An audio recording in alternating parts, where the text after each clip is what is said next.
Hello friends, কেমন আছো সবাই? আশা করছি তোমরা সকলেই খুব ভালো আছো।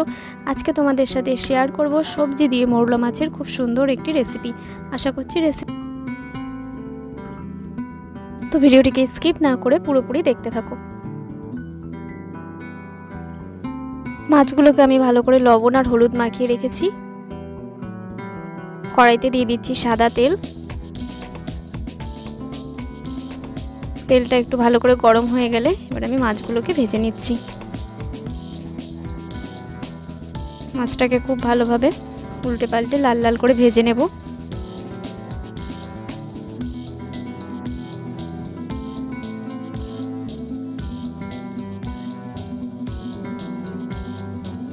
মাছগুলো এখানে আমার সব ভাজা হয়ে গেছে। এখানে আমি কেটে রেখেছি বরবটি আর আলুগুলোকে এইভাবে লম্বা লম্বা করে কেটে রেখেছি। কড়াইতে দিয়ে দিচ্ছি সর্ষের তেল।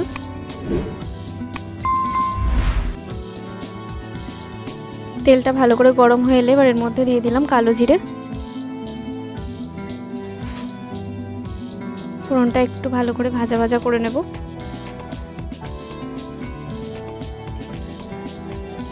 এবার দিয়ে দেবো চেরা কাঁচা লঙ্কা।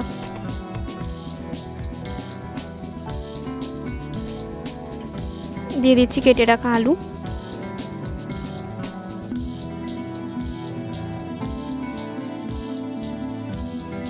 আলুটা ভালো করে লবণ আর হলুদ দিয়ে ভেজে নেব। আলুটা একটু ভাজা ভাজা হলে এবার এর মধ্যে দিয়ে দিচ্ছি আগে থেকে কেটে রাখা বরবটি।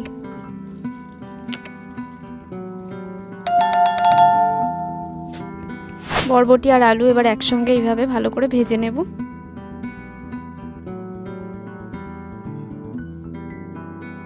এবার দিয়ে দেবো টমেটো। টমেটো দিয়ে সব সবজিগুলোকে আমি এখানে আরও 5 মিনিট ভাজা ভাজা করে নেব। ভাজাটা আমার এখানে হয়ে এসেছে। এবার আমি এর মধ্যে দিয়ে দিচ্ছি 1 টিস্পুন আদা জিরে বাটা। সব মশলার সঙ্গে সবজিগুলোকে খুব ভালোভাবে কষিয়ে নেব।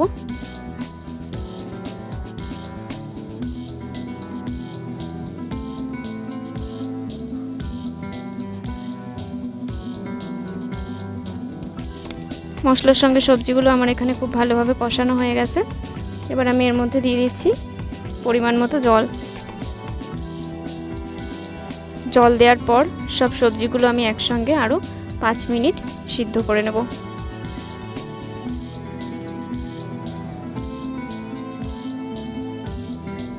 সবজিগুলো আমার এখানে প্রায় সিদ্ধ হয়ে গেছে।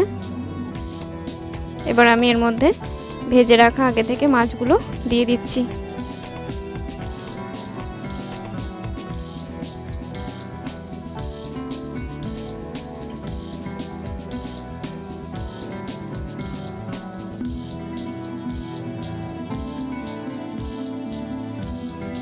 মাছটা দেওয়ার পর একটু ভালো করে নেড়ে চেড়ে নেব। এবার আমি এটা আরও 2 মিনিট ভালো করে ফুটিয়ে নেব।